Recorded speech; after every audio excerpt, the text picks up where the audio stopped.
Bom, gente, como eu sempre estou olhando aqui no chat, qualquer pergunta que vocês tiverem, eu começo com essa tela, né, falando sobre a palestra, que vai ser daqui a uma semana.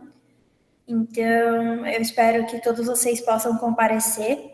É uma palestra que a gente preparou com muito carinho para vocês. Então, o profissional ele vai vir de uma cidade a 200 quilômetros daqui. Então, ele também está bem animado para fazer essa palestra e eu aguardo todos vocês lá.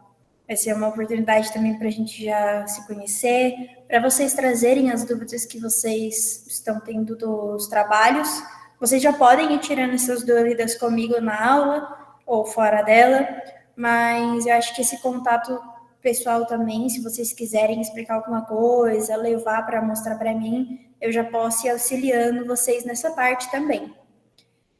Vocês podem notar que está escrito aula Symfony, porque na última aula a gente não conseguiu abordar um dos tópicos, que era o de criptomoedas, que é da aula de renda variável, né, de investimentos de renda variável.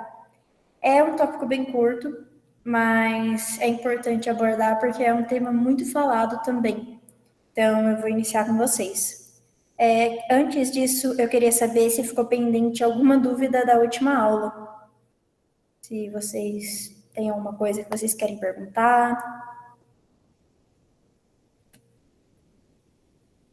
Por mim, tudo certinho. Certinho? Outro recado que eu queria passar para vocês é que eu estou achando muito interessante as respostas de vocês nas atividades, principalmente a de investimento e de renda fixa, que foi uma resposta que vocês deram mais dissertativa, né? E é muito interessante ver, tipo, as opções, né? A maioria de vocês escolheu CDB, muita gente escolheu CDB, mas muita gente também tendeu para o IPCA 2045, outros para 2030, mas são opções assim bem legais. E isso mostra que vocês entenderam que dá para olhar, que tem diversas coisas que vocês colocaram, só que esses dois foram bem falados. Então, isso demonstra também que vocês já estão olhando coisas que estão no nosso dia a dia e que vocês já podem investir logo aí, quem sabe até mesmo ainda essa semana, hoje ainda, quando vocês quiserem, vocês já podem fazer isso possível. Então, eu espero que seja realmente útil para vocês e que vocês apliquem na vida de vocês, não só essa parte dos investimentos, mas principalmente sobre organização e ter uma boa educação financeira. Então, eu vou começar, né, falando das criptomoedas. O que elas são? Elas são basicamente, de uma forma mais simples, né? Elas são moedas, né? Que elas não são físicas. Então, tal qual o dinheiro físico ali, a gente lida com ele, a gente compra, é uma moeda de troca. As criptomoedas também estão funcionando dessa forma. Então, não é só simplesmente, eu tenho um pouco guardado de criptomoeda. Não, elas são utilizadas para comprar coisas também. Então, elas estão sendo cada dia mais usadas para isso, como realmente moeda de troca, mas elas não deixam de ser um investimento, porque muita gente acaba comprando justamente por esse motivo que eu falei para vocês, para poder deixar guardado, porque algumas estão em valorização, né? Comprar quando o preço tá ali baixinho para esperar ela aumentar um pouco. Elas são protegidas por blockchain.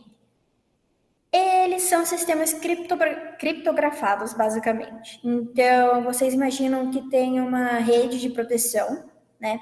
Ela é chamada de blockchain justamente por ter várias partes e elas têm esse nome de criptomoedas justamente por esse sistema. Então, esse sistema deu o nome para elas.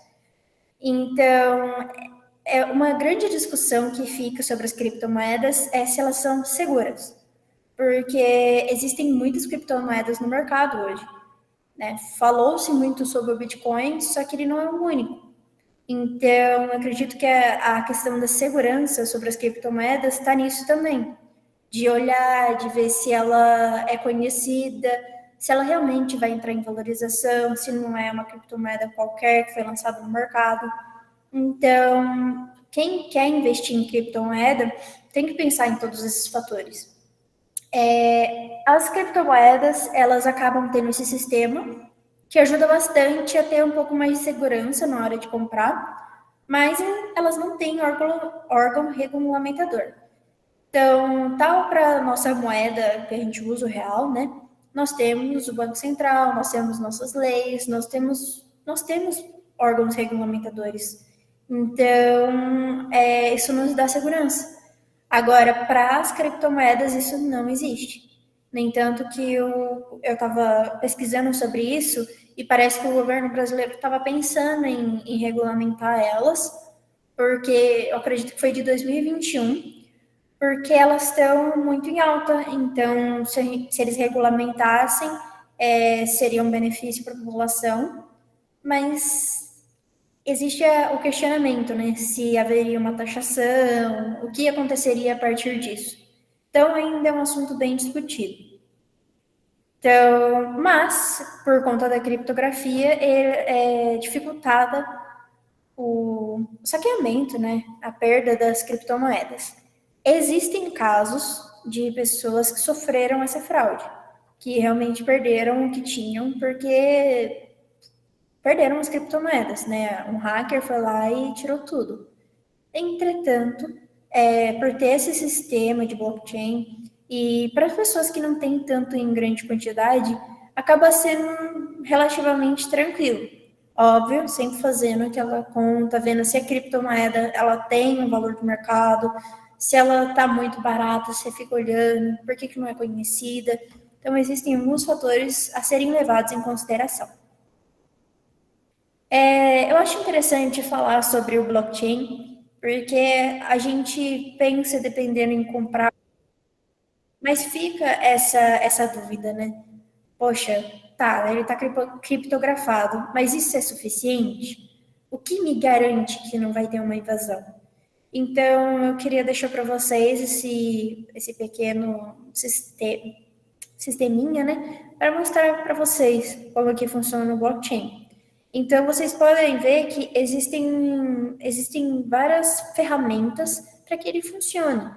Então, a transação é controlada, os blocos de blockchain funcionam de uma forma permanente e inalterável. Então, essa rede, ela dá uma certa segurança. Falando sobre as criptomoedas, algo que deve ser levado em consideração também é a mineração de criptomoedas. A mineração de criptomoedas, ela é feita por pessoas que normalmente lidam só com isso. Isso começou lá quando nasceu as criptomoedas e basicamente como funciona. Imagina que vocês têm um problema para resolver de uma lista da faculdade. E aí vocês falam, eu não vou resolver esses problemas, eu vou pagar alguém para resolver para mim. É basicamente assim que funciona a mineração de cripto. A mineração de cripto, eles têm um problema e eles precisam que seja resolvido. Então, alguém vai lá e paga criptomoedas para eles, é como um pagamento, só que eles chamam de mineração. Ou seja, você resolve os problemas e recebe por isso. Só que isso é feito por pessoas que têm dispositivos muito bons, porque demanda muita energia, energia no caso elétrica, né? Demanda um dispositivo que tenha força suficiente para isso, porque é muito pesado para rodar o programa para isso, né? Não são simplesmente resolver equações, algo do tipo. Não. É resolver problemas normalmente de sistemas, cálculos, de criptografia. Então, é algo complexo e que demanda tempo. Por isso, eu acredito que para pessoas, para esse público, né, que é de universitário, que existem diversas coisas a serem feitas, não é recomendado. É recomendado que a gente tenha uma certa atenção a isso, fora as chances que tem de alguém invadir seu dispositivo. Por mais que você tenha um dispositivo muito bom, é bom ficar atento a esse tipo de coisa, porque são pessoas específicas que normalmente fazem isso. Então, e a utilização dela, como eu citei para vocês, ela pode ser como moeda de troca ou também como investimento. Aí eu queria mostrar para vocês algumas das mais famosas criptomoedas. Atualmente, o Bitcoin ainda é o mais falado, mas tem esse Ethereum também que está ali crescendo cada dia mais, e o Litecoin. Aí as duas outras, elas não são tão faladas, mas também vem ganhando mais mercado. Então, essas são as 5 principais que eu queria mostrar para vocês. Mas isso varia. Porque o Bitcoin ele acabou estabilizando um pouco o lugarzinho dele como a mais utilizada, só que varia muito. Do segundo lugar para baixo, varia bastante. Qual que está mais valorizada, qual que está indo. Então, e vocês podem até olhar na tela, tá um pouco ruim essa imagem, mas eu queria que vocês notassem algo. Tá vendo aqui? Price in Bitcoin.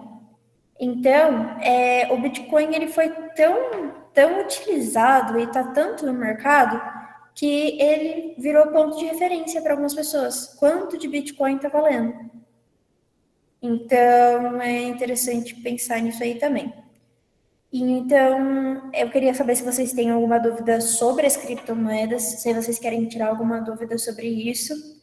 Eu tentei passar para vocês um pouco mais condensado, porque esse assunto de criptomoedas, ele ainda está crescendo muito. Então, ainda é muito recente no mercado e tá ganhando fama ao longo do tempo. Também valorização, né?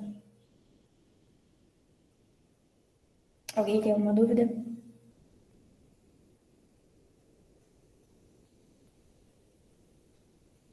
Ah, por aqui tudo bem também.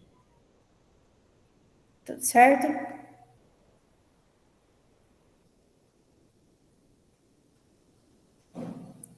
Então, eu vou resumir um pouco o que foi a aula anterior, né?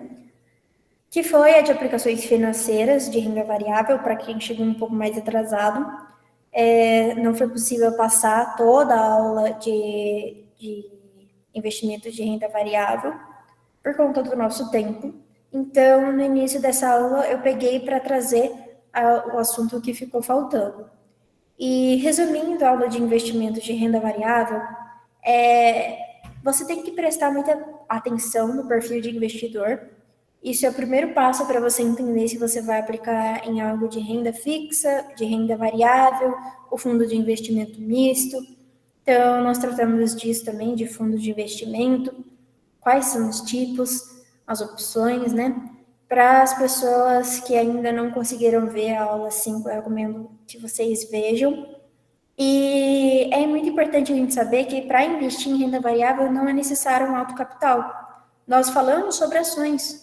Existem ações que têm um preço mais barato que você comprar um lanche, por exemplo. Mais barato que R$ 30. Então, investir em renda variável, você pode separar um pouco do seu dinheiro para investir em renda variável. Porque aí, se você perder, também tá tudo bem, não foi algo muito alto que você investiu. Investir não só em um ponto, se você quiser investir um pouco mais de dinheiro, variar também.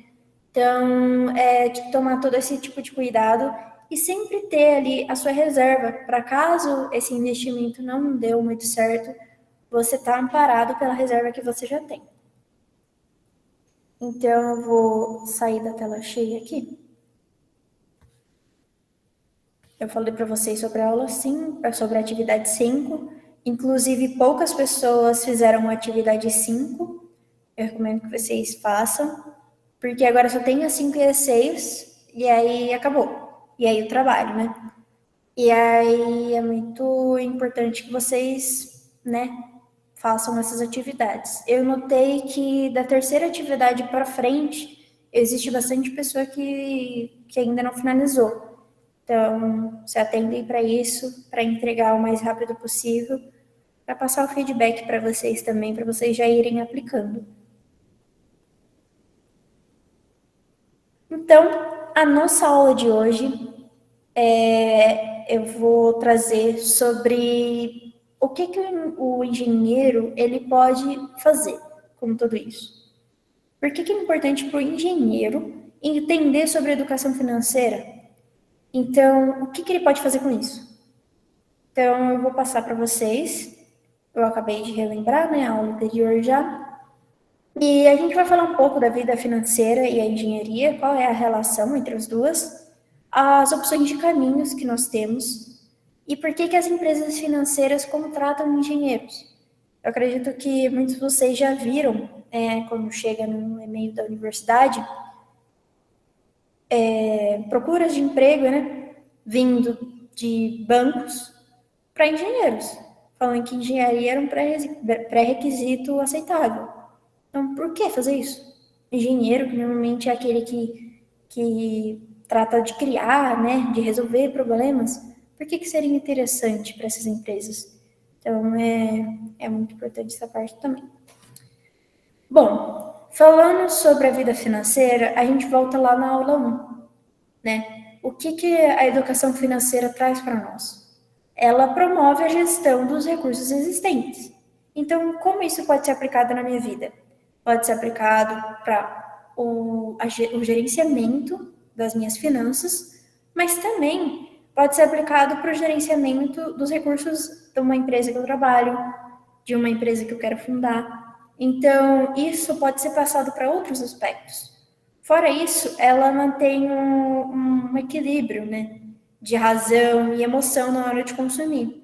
Então, quando a gente pensa, por exemplo, numa empresa, vamos supor que o seu gestor fala que ele precisa orçar uma peça nova para uma máquina. Então, você vai pensar que talvez para a empresa seja bom aquilo que tenha uma qualidade aceitável e que tenha também um preço acessível. Então, você não vai fazer um orçamento, vai lá e vai comprar. Não, você vai fazer ao mínimo 3 orçamentos, vai ver se aquilo vale a pena, vai pesquisar. Então, tudo isso é pensar na qualidade, tudo isso é pensar na razão. E não só naquilo que é esteticamente favorável, aquilo que, dependendo, pode ser bem caro, mas aí você pensa, poxa, é uma qualidade muito superior. Então, a longo prazo vai valer a pena, ou aquilo que é mais barato, mas vai dar certo para o propósito. Então, toda essa relação, ela não fica só na vida pessoal, ela fica em tudo que fazemos. Então, tudo isso, né, a criação de novos conhecimentos e também o desenvolvimento de capacidades de pensar, de ter mais criatividade no que fazer. Então, com esse recurso que eu tenho, quais são as possibilidades? Isso é um exercício da nossa criatividade também, né? Pensar, limitar, para poder ter o melhor daquilo. E eu queria trazer para vocês sobre o que a engenharia é. Então, esse primeiro parágrafo eu mostrei para vocês sobre o que a educação financeira traz para nós e qual que é o conceito de engenharia. Entre os conceitos que achei, esse acho que mais se encaixa naquilo que nós vemos muitas vezes nos professores comentando, que é a área de atuação que se dedica a oferecer soluções práticas para problemas concretos. Um dia, um professor meu disse: a engenharia é nada mais, nada menos que solucionadora de problemas. Então, os engenheiros são isso, solucionadores de problemas. Então, o engenheiro químico vai solucionar problemas na indústria, o engenheiro civil vai solucionar problemas dentro do meio de construção, o engenheiro elétrico na área dele, e assim vai. Mas são solucionadores de problemas. E isso se aplica para tanta coisa, porque, como dito anteriormente, isso não se limita à indústria, isso não se limita à vida pessoal. Tudo que envolve o engenheiro vai sofrer com as consequências de ser solucionador de problemas. Então, a nossa capacidade de criatividade também é diferente. E isso é muito valorizado pelas empresas. Então, por isso que essas duas coisas se conectam, entende? Então, você aplicar certos aspectos na sua vida financeira vai te ajudar como engenheiro e vice-versa. Então, eu trouxe aqui para vocês também, na Diretriz Curricular Nacional para os Cursos de Engenharia, é falado no artigo 4 que a formação do engenheiro tem por objetivo dotar o profissional de conhecimentos requeridos para exercício das seguintes competências: atuar em equipes multidisciplinares, avaliar a viabilidade econômica de projetos de engenharia. Ou seja, Em algum momento, nós vamos utilizar a educação financeira no nosso trabalho, como engenheiros. Então, como engenheiros, a gente vai ter que ver a viabilidade econômica de projetos. Então, desde a precificação de uma peça até gestão de pessoas, muitos engenheiros acabam indo para essa área, virando supervisores, virando gerentes, e tudo isso é gestão. Então, isso também é ter uma gestão de recurso, de pensar o que é mais interessante para o momento, se é mais interessante contratar um supervisor ou contratar 2 operários com o mesmo valor. Ou, por exemplo, pensar, né? Quais são os recursos que você pode usar para melhorar todos os seus projetos. Então, tudo isso está relacionado. Falando sobre os caminhos que a engenharia pode nos trazer. Eu pesquisei um pouco sobre isso e no ano passado, no final do ano passado, foi aberta vários estágios, que são aqueles estágios de férias, em bancos. Então, diversos bancos abriram essas vagas não só para a área da contabilidade, para a área de economia, mas também para a engenharia. E aquilo me chamava atenção e hoje eu entendo que realmente essas áreas estão bem relacionadas. E então, estágios em bancos é algo bem normal, eu acredito. É muito comum que os engenheiros vão estagiar em bancos. Eu conheço muitos engenheiros uns 3, que estão hoje trabalhando em bancos e que se sentem muito felizes com isso. Ano passado, na Sequevap, houve um engenheiro aqui de Lorena que na Nubank. Então, e ele se deu super bem lá, tá super feliz com isso.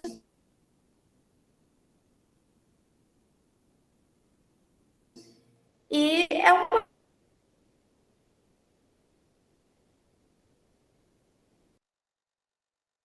péssimo possível. Consultoria financeira, eu acredito que muitos de vocês já viram isso também, né? De empresas de consultoria financeira estarem contratando, empresas financeiras contratando engenheiros, empresas de assessoria e investimentos e cargos relacionados em administração de finanças em empresas. Existe um certo, eu diria, preconceito em relação às áreas de exatas. Tem muita gente que acha que a área de exatas, pronto, pode trabalhar em qualquer área de exatas que está tudo bem. Não é bem assim. Entretanto, para o engenheiro, é algo bem comum de se ver. E a professora Kátia trouxe um dado, que aproximadamente 12% de nossos estagiários estão atuando em bancos e empresas de finanças. Então, eu conheço engenheiros formados que estão trabalhando como gerentes dentro de empresas financeiras. Então, é algo que está em um constante crescimento e que nós devemos atentar bastante para isso. E, voltando naquilo, né? Mesmo que nós fomos como engenheiros dentro das empresas, nós devemos fazer orçamentos e ter a capacidade de administração de recursos. E elas vão ser requeridas de acordo com aquele artigo 4 também, que isso já está sobre a formação do engenheiro especificamente. Então, isso está na formação do engenheiro e atualmente também está na formação desde crianças e adolescentes aí sobre finanças, independente da área que eles forem seguir. Eu queria perguntar para vocês se vocês têm alguma dúvida e se algum de vocês já pensou em trabalhar em banco. Se vocês já viram alguma oferta de emprego relacionada nessa área.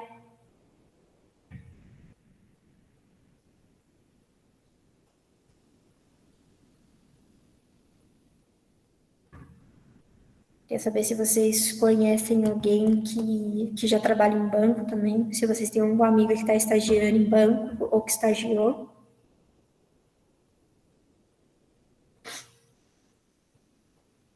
A Stone, ela foi uma das principais que, nossa, várias vezes foi divulgado o estágio de férias da Stone.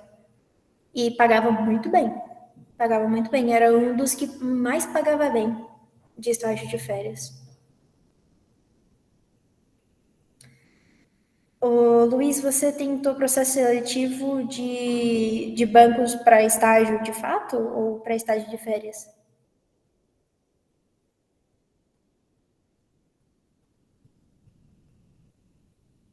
Estágio mesmo. Eu tenho um colega que é de engenharia civil, que ele estava prestando para Bradesco.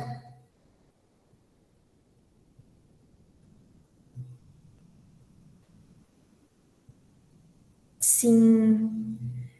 O Vitor citou que ele acha legal o trabalho em banco, porém o nível competitivo e a pressão são pequenos empecilhos, a meu ver.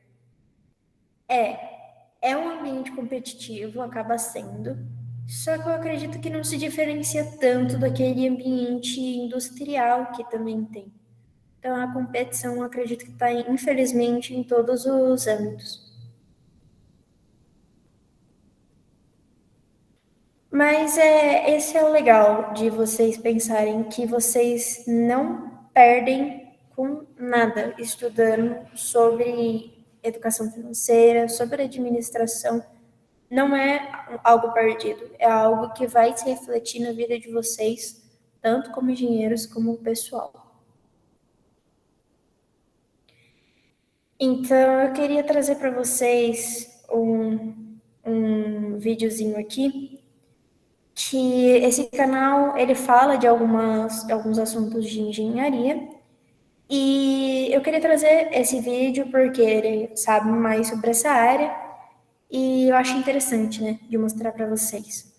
Então, é um videozinho de breve 5 minutos, nem são 5 minutos de fato, porque acho que antes já termina, mas eu acho interessante vocês verem. Vocês estão conseguindo ver?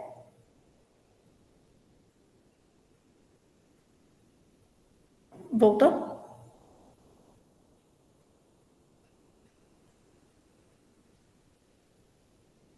Peraí.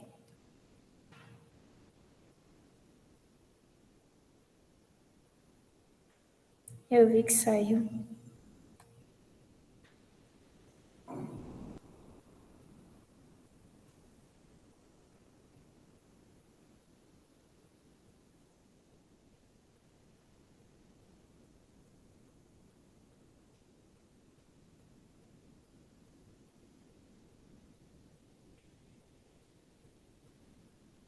Conseguem ouvir o vídeo?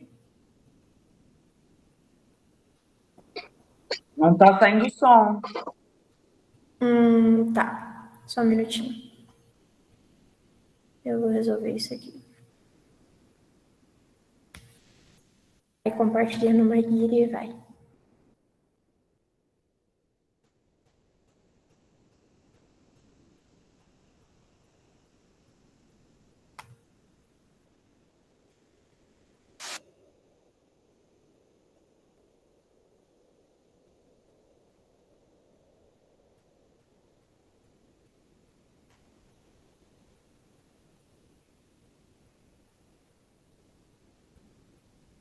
Prontinho, agora vocês vão conseguir. Você só fica a um clique de ter uma... O que eu vejo muito no mercado financeiro? Os profissionais de engenharia são Estão conseguindo ouvir? Agora tá certinho, pode tocar. Beleza. muito cobiçados, é muito comum.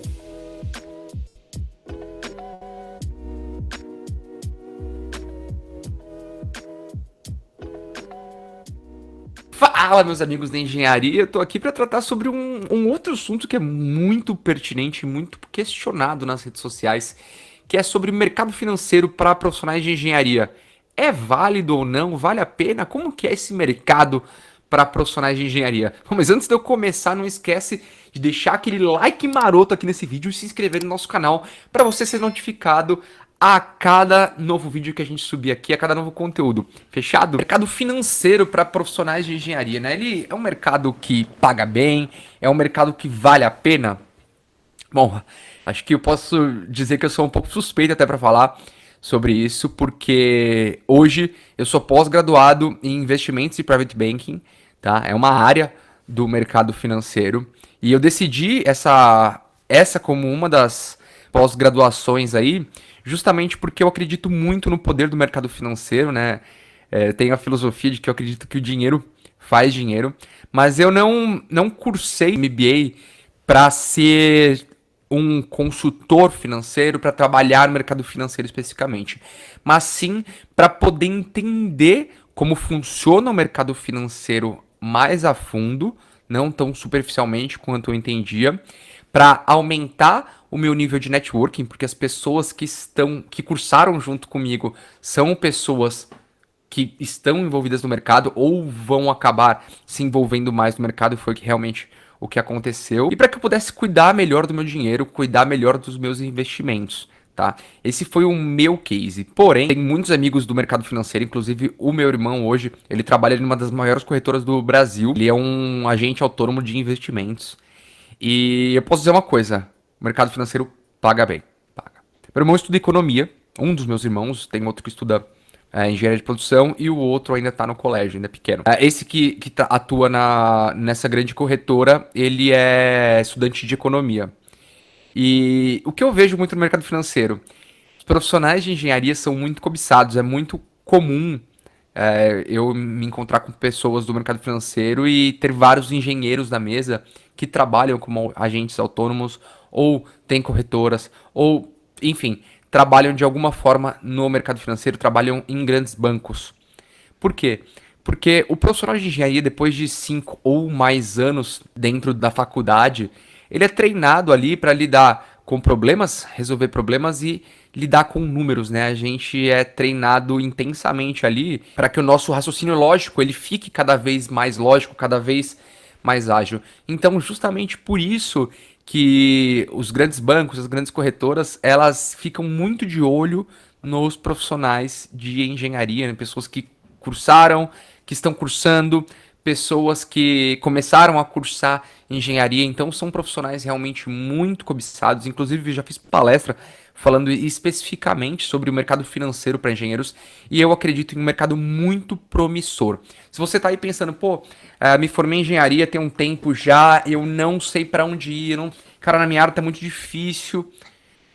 Uma pensada, uma pesquisada no mercado financeiro. Você não precisa fazer nenhum curso, nenhum MBA agora, mas tenta entender. Tem muito conteúdo gratuito aqui no YouTube, onde você pode buscar e encontrar conteúdo sobre o mercado financeiro. Óbvio, é importante que você entenda a base do mercado financeiro, os princípios do mercado financeiro, os tipos de investimento, os tipos de benefícios em cada um dos investimentos. Assim, de forma macro, né? É importante que você entenda realmente a macroeconomia. E eu conheço, tem inclusive um colunista aqui do blog da engenharia, ele trabalha em uma corretora também, tá explodindo de negócios, fazendo muitos negócios. Então, assim, quando a gente fala em crescimento de carreira, quando a gente fala em mercados promissores aí para os próximos anos, principalmente para engenheiros, ó, eu vou falar, o mercado financeiro, se eu tivesse que escolher uma área hoje, eu vou escolher uma área. Tô desempregado, tô zerado. Eu vou escolher uma área para focar, uma área de foco. Se eu não tivesse outros negócios, eu com certeza escolheria o mercado financeiro. Óbvio, já tendo meu diploma de engenheiro, não tenho dúvidas. O mercado financeiro é um mercado extremamente promissor. Então, fica ó, uma dica de ouro aí pra vocês. Fechou, galera? Bom, não sei se você já curtiu esse vídeo, se não curtiu, deixa aquele like maroto aqui embaixo. Se você não gostou por algum motivo, comenta aqui, conta por que você não gostou.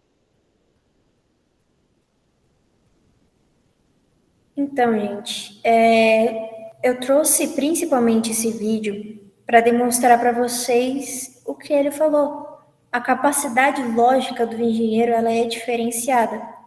Então, é aquilo de a gente ter um novo olhar sobre essas matérias que normalmente exigem lógica de nós. Então, por exemplo, quando vocês veem cálculo, por exemplo, cálculo 1 é uma matéria que você fala, caramba, mas onde que eu vou aplicar isso na minha vida? Isso vai ter aplicação mais para frente no seu curso, eu te garanto, mas também para a gente desenvolver isso no início do nosso curso. Né? Esses dias eu estava fazendo um exercício de mecânica que é um exercício que eu fiz ano passado. E ano passado eu olhava aquilo, eu batia e falava, meu Deus do céu, como fazer isso? E hoje eu faço tranquilamente. Por quê? Porque o nosso cérebro está sendo treinado durante esse tempo. Então, aquilo que muitas vezes a gente acha que é perdido é aquilo que o engenheiro precisa ter. A capacidade de raciocínio lógico, de planejamento. Então, tudo isso vai refletindo. Aí, eu vou passar aqui para vocês. Tá passando certinho? Tá, né? Então, por quê? Por que o ramo financeiro contrata engenheiros? Ele citou a questão do raciocínio lógico, o contato com matérias de cálculo do início ao final do curso. A gente pode parar de ter cálculo ali no cálculo 4, mais ou menos, né? Só que ele vai sendo utilizado até o final. Então, coisas que a gente aprendeu em cálculo 2, cálculo 3, eles vão ter cálculos lá nas últimas matérias do 5º ano, seja para engenharia química, para engenharia física, né? Talvez para engenharia física um pouco mais, mas ele está na vida do engenheiro, então aquilo não vai embora. Então, isso dá uma capacidade para a gente diferente de persistência que muitos também não têm. Somos excelentes solucionadores de problemas. Então, isso, além da criatividade, são bastante visados. As melhorias em produtividade e gestão de pessoas, porque essa questão de gestão de pessoas muito bem desenvolvida, que acontece principalmente nas escolas públicas, né, como a nossa, que existem entidades para ajudar nesse desenvolvimento, existem projetos para nos ajudar com tudo isso. Então, isso é uma capacidade muito bem desenvolvida na vida do engenheiro durante esses 5, 6 anos de curso. O desenvolvimento tecnológico, quando eu falo tecnológico, eu não estou querendo dizer só, meu Deus, a tecnologia, o computador, a internet, não. A tecnologia de ser algo novo. Então, com o simples, fazer algo novo. Então, inventar uma nova tecnologia. Utilizar a criatividade não só para construir algo novo, mas construir algo novo que funcione, algo novo que auxilie em diversos aspectos. Isso é uma capacidade que o engenheiro tem. Então, fora isso, a responsabilidade social. Nós, durante os 5, 6 anos de engenharia, muitas vezes nós temos projetos para desenvolver essas duas coisas. O nosso senso, né, de responsabilidade social junto com a tecnologia. Então, pensar em abordagens menos agressivas ao meio ambiente, pensar em como solucionar problemas que já existem no nosso mundo. Então, isso é desenvolvido no engenheiro. E isso é algo também visado. Porque, poxa, como que finanças tem a ver com responsabilidade social? Quando você pega e chega um projeto para uma empresa de finanças, que você vai ajudar alguém, que você vai pensar numa abordagem que não seja ecológica, mas que seja uma abordagem de ajudar o próximo, né? Então, uma abordagem social. Então, ajudar alguma ONG. A realidade é que você pensar no social, você vai estar podendo dar uma coisa para a empresa falar bem dela mesma. Então, na hora de fazer uma propaganda, por exemplo, de um banco, de uma empresa, eles vão falar que parte desse dinheiro é doado para uma instituição. Eles vão falar que eles ajudam a causa verde, eles ajudam a causa das crianças. Isso também é algo que eles veem. Então, para a gente, é uma coisa de querer ajudar. Então, eu vejo que isso é cada dia mais exercido, né, a responsabilidade social com o meio que a gente vive. E muitas pessoas visam bem isso. Não é à toa que as entidades são bem visadas, não é à toa que as entidades sociais são bem visadas, porque a gente cria uma compaixão pelo próximo que muitas vezes a gente não teria. Então, essa responsabilidade social também é útil para as empresas financeiras. Você dá ideias que são diferentes, que são tecnológicas e que vão ajudar a empresa não só no marketing dela, mas na responsabilidade como um todo. Então, é muito importante a gente estar sempre com essas experiências, né, com essas ideias sendo sempre levadas à frente. Então, trazendo sobre o exercício da cidadania, eu quis trazer um pouco isso porque é uma coisa bem trabalhada, eu acredito, não só nessa universidade, mas é a questão do empreendedorismo. E não foi à toa que esse trabalho foi pensado para vocês. O empreendedorismo, ele depende de uma boa educação financeira. Ele depende para sobreviver. Então, sem uma boa educação financeira, as empresas, elas vão à falência. Então, para exercer esse empreendedorismo, também foi criado esse trabalho. E também para nós termos um pouco do exercício da nossa cidadania. Então, pensar nas melhorias que podem ser causadas na nossa vida e na vida de outras pessoas. Então, se eu penso em criar algo, muitos de nós, eu acredito que... não faz parte do ciclo básico, não. Mas muitos de nós temos a disciplina em empreendedorismo. E eu estava analisando sobre isso e muitos projetos que têm dessa disciplina, eles são voltados para causas sociais. Então, eles são voltados para reciclagem, eles são voltados para beneficiamento de comunidades. Então, a gente vê que você pode andar com tudo um ao lado do outro. Então, a gente juntar o exercício da cidadania, a gente juntar o empreendedorismo e deixar isso sobreviver com uma boa educação financeira. Como que eu posso ajudar minha empresa a crescer e ajudar o próximo também. Então, a organização financeira, ela pode alavancar seu negócio. Ela pode ser a diferença, literalmente, entre a falência e a existência, e o sucesso. Então, para aqueles engenheiros que pensam em ter sua própria empresa, o empreendedorismo é uma das coisas que, estando na mão do engenheiro, a chance de sucesso é muito grande, porque nós somos solucionadores de problema por natureza. Então, e tendo uma boa educação financeira, a gente tem chance de ir muito longe. Então, eu quero que isso sirva para vocês também de aplicar a educação financeira e de levar isso para frente. Então, ela vai estar sempre ali e ajudando, né, no que a gente possa desenvolver. E também, eu queria tratar com vocês que o engenheiro, como qualquer cidadão, ele tem as suas responsabilidades com o governo. Então, quando a gente faz um investimento, o que é uma das coisas que a gente pensa? O imposto de renda. Poxa, quanto do imposto de renda vai ser descontado do meu investimento? Se eu tirar antes de um mês, vai ser descontado IOF. Qual é a porcentagem do IOF? Então, como pessoa, a gente já tem as nossas tributações, as nossas responsabilidades com o governo. E o engenheiro não é diferente. Então, quando a gente fala no futuro engenheiro, a gente tem que pensar no futuro cidadão também ali. Que, tendo como estudante, a gente não precisa fazer imposto de renda, a gente não precisa cuidar de nada disso. Entretanto, como engenheiro, vocês vão receber um salário, vocês vão ter uma família para zelar, por exemplo, uma casa zelar, e tudo isso, existem impostos que são cobrados.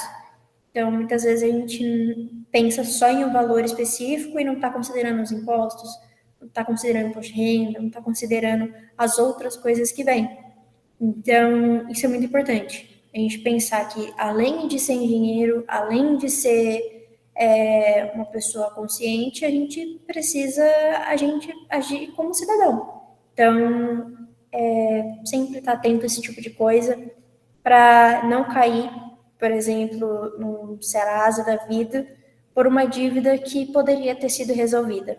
Então, sempre levem em consideração as tributações, entender por que elas servem, por que elas estão aí, né? Nenhuma tributação é à toa. Então, às vezes a gente começando a entender o porquê, torna-se mais fácil.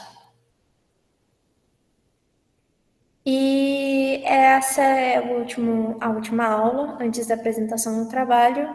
E eu queria perguntar se vocês têm alguma dúvida, algum comentário, Essa aula é para ser mesmo uma aula mais leve, para a gente conversar um pouco também sobre esse mercado que cresce, o mercado do empreendedorismo. Se algum de vocês participa de alguma entidade de empreendedorismo e quiser falar aí também, é muito bem-vindo. Eu acho muito interessante o trabalho, diga-se de passagem. Então, eu deixo esse espaço aberto aí para vocês. Se alguém participa de Liga Financeira também, né, que tem o Financiael, inclusive foi uma das entidades que deu suporte no início do mini curso, tirei algumas dúvidas com eles foram bem solícitos também, e é isso aí. Alguém tem alguma dúvida?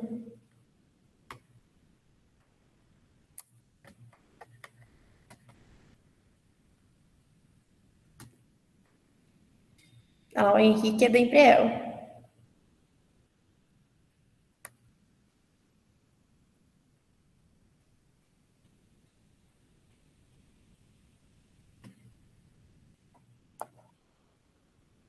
Bom, gente, então, se vocês tiverem alguma dúvida sobre os trabalhos, vão tirando comigo.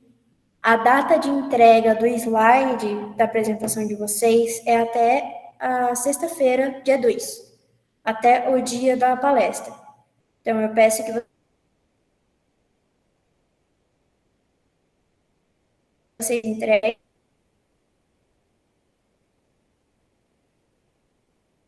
a apresentação. A gente não perde tempo, ficar trocando de notebook. Então, acho bem mais fácil. Estão me ouvindo?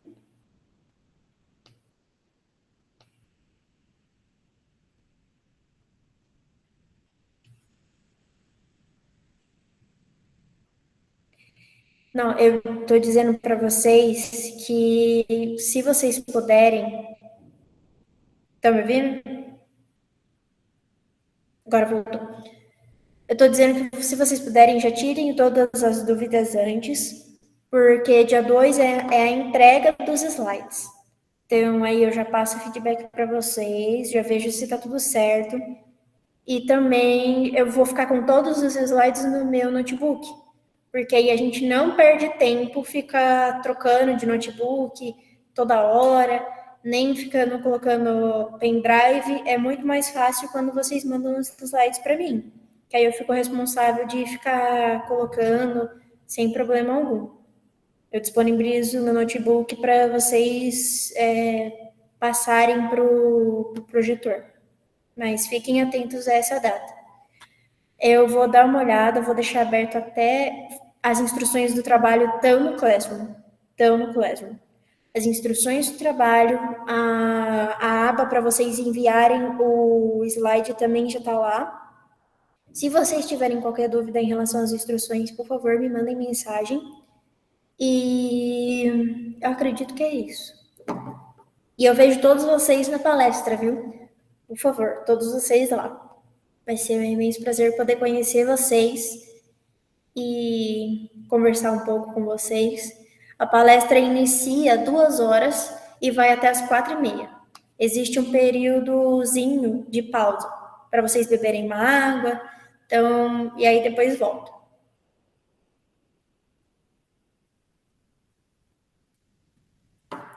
Bom final de semana também, professora.